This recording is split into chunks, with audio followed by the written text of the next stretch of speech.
ሰላም የተወደዳችሁ የኤልሻዳይ ሳውንድ ቤተሰቦች ከእግዚአብሔር ከአባታችን ከጌታም ከኢየሱስ ክርስቶስ ጸጋና ሰላም ለእናንተ ይሁን። ጸሎቴ ተሰምቷልን? እግዚአብሔር እየሰራ ነውን? የሚለው ጥያቄ ብዙ አማኞች በአንድ ወቅት የሚጠይቁት ጥያቄ ነው። አንዳንድ ጊዜ መልሱ የዘገየ ሲመስለን ተስፋ ልንቆርጥ እንችላለን። ነገር ግን መጽሐፍ ቅዱስ እግዚአብሔር የሕዝቡን ጸሎት እንደሚሰማና በጥበቡና በጊዜው እንደሚመልስ ያስተምረናል። በዚህ ቪዲዮ ውስጥ ጸሎትህ መመለሱን ሊያመላክቱ የሚችሉ 7 መንፈሳዊ ምልክቶችን ከመጽሐፍ ቅዱስ አንጻር እንመለከታለን። ይበልጥ ደግሞ 6ኛው መሰረታዊና አስፈላጊ ጉዳይ ነው። እነዚህ ምልክቶች የጸሎት ውጤትን በትክክል የሚያረጋግጡ ቀመሮች ሳይሆኑ በእግዚአብሔር ላይ በእምነት እንድንጸና የሚያበረታቱ መጽሐፍ ቅዱሳዊ መርሆች ናቸው። ስለዚህ ቪዲዮውን እስከ መጨረሻው ይከታተሉ። ምናልባት ዛሬ እግዚአብሔር በቃሉ ልባችሁን የሚያበረታበት መልእክት ይኖረዋል። እግዚአብሔር ጸሎትን እየመለሰ መሆኑን የሚያሳየው የመጀመሪያው ምልክት የእግዚአብሔር ሰላም በልብህ ይሞላል። ችግሩ ገና ባይለወጥም ውስጣዊ እረፍት፣ እምነት ታገኛለህ። ይህ ማለት ችግሩ ወዲያውኑ ቢያልቅ ማለት አይደለም። ነገር ግን በጸሎት ሁሉን ለእግዚአብሔር ካቀረብክ በኋላ በልብህ የማይገለጽ እረፍት፣ መተማመን እና ተስፋ ይሰማሃል። ሁኔታዎች ገና ባይለወጡም እግዚአብሔር በእጁ ይዟል የሚል እርግጠኝነት በውስጥ ይኖራል። መጽሐፍ ቅዱስ በፊልጵስዩስ ምዕራፍ 4 ከቁጥር 6 እስከ 7 እንዲህ ይላል፣ በነገር ሁሉ በጸሎትና በምልጃ ከምስጋና ጋር በእግዚአብሔር ዘንድ ልመናችሁን አስታውቁ እንጂ በአንዳች አትጨነቁ። አእምሮን ሁሉ የሚያልፍ የእግዚአብሔር ሰላም ልባችሁና ሐሳባችሁን በክርስቶስ ኢየሱስ ይጠብቃል። ይህ ሰላም እግዚአብሔር የሚሰጠው ውስጣዊ መረጋጋት ነው። በእርሱ ላይ እንድትታመን ያበረታሃል። እግዚአብሔር ጸሎትህን እየመለሰ እንደሆነ የሚያሳየው ሁለተኛው ምልክት እምነትህ ይጠነክራል። ከጥርጣሬ ይልቅ በእግዚአብሔር ተስፋ መቆም ትጀምራለህ። ይህ ማለት ሁኔታዎች ገና ባይለወጡም በእግዚአብሔር ላይ ያለህ መተማመን እየጠነከረ መሄዱ ነው። ከጥርጣሬ ይልቅ ተስፋ ይበዛል። ፍርሃት ከመቆጣጠር ይልቅ የእግዚአብሔርን ተስፋ ትይዛለህ። ይህም በጸሎት መጽናትና ቃሉን መታመንን ያበረታል። መጽሐፍ ቅዱስ በዕብራውያን ምዕራፍ 11 ቁጥር 1 ላይ እንዲህ ይላል፣ እምነትም ተስፋ ስለምናደርገው ነገር የሚያስረግጥ የማናየውንም ነገር የሚያስረዳ ነው። ሌላኛው ክፍል ደግሞ ሁለተኛ ቆሮንቶስ ምዕራፍ 5 ቁጥር 7 ላይ ነው። እንግዲህ ሁልጊዜ ታምነን በእምነት እንጂ በማየት አንመላለስምና። ምሳሌዎችን ከመጽሐፍ ቅዱስ እንመልከት። አብርሃም የእግዚአብሔርን ተስፋ ጠብቆ በትዕግስት ቆየ። ሁኔታው ተስፋ ቢያስቆርጥም በቃሉ ተመካ። በመጠራጠር ፋንታ እግዚአብሔርን አከበረ። በመታዘዝም እምነቱን በተግባር አሳየ። ኢዮብ ደግሞ በመከራ መካከል እምነቱን ጠብቆ ቆመ። ዳንኤል የአንበሶች ጉድጓድ ውስጥም እንኳን በእግዚአብሔር ታመነ። እግዚአብሔር ጸሎትን እየመለሰ እንደሆነ የሚያሳየው ሶስተኛው ምልክት ደግሞ የእግዚአብሔር ቃል በተደጋጋሚ ያበረታታል።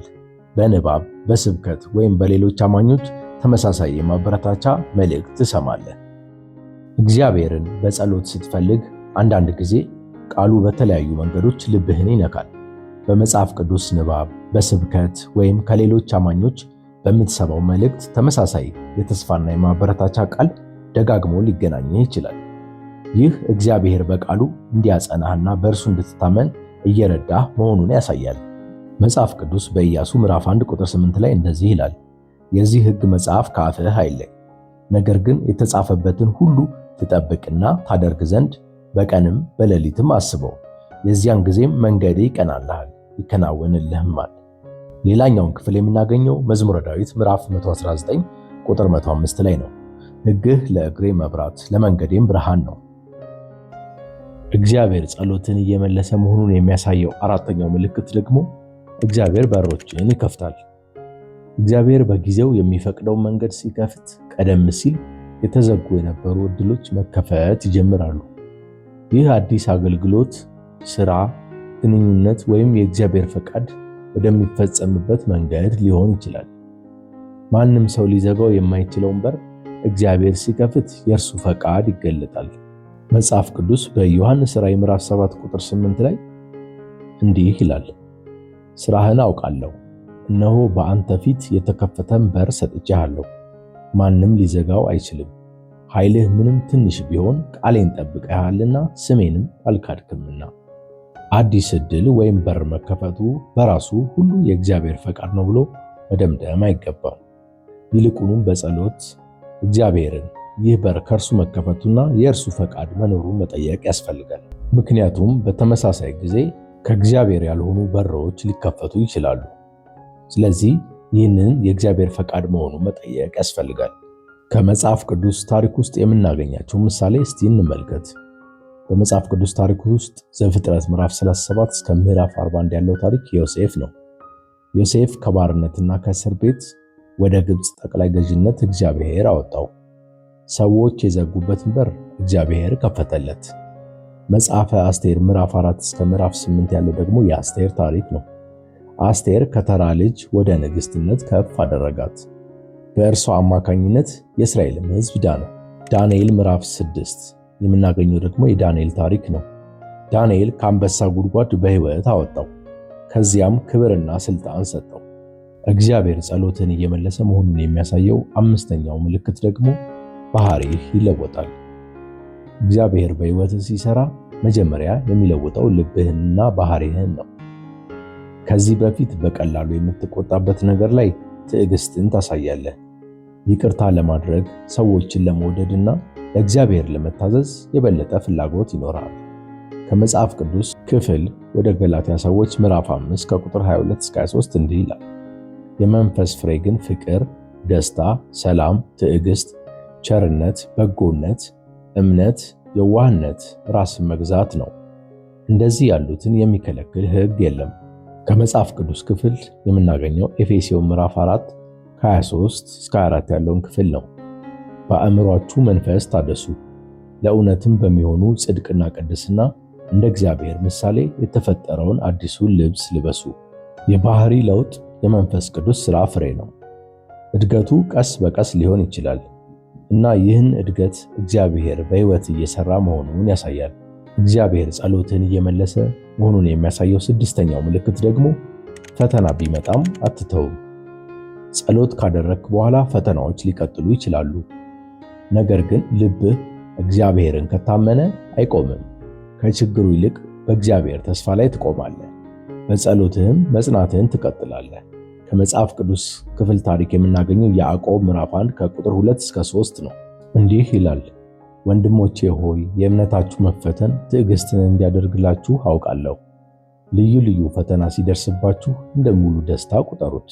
ሌላኛውን ክፍል የምናገኘው ደግሞ ሮሜ ምዕራፍ 12 ቁጥር 12 ላይ ነው። በተስፋ ደስ ይበላችሁ፣ በመከራ ታገሱ፣ በጸሎትም ጽኑ።